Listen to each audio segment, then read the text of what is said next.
Good morning guys, for today's video maglilinis tayo ngayong umaga dahil ito talaga yung routine ko sa umaga, magwalis bago mag-almusal kasi mahirap kumilos pag gusto guys. Kaya gusto ko pagkagising ko sa umaga magwalis na ako niyan at tapusin ko muna yung aking gawain, at para kung sakaling magpahinga ako tapos na wala na akong babalikan pa.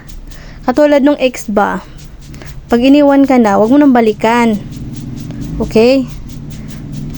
Kasi mahirap balikan mo. Babalikan mo siya tapos ngayon ganun din naman ang mangyayari, iiwan ka uli kasi maghanap uli ng iba, mahirap na.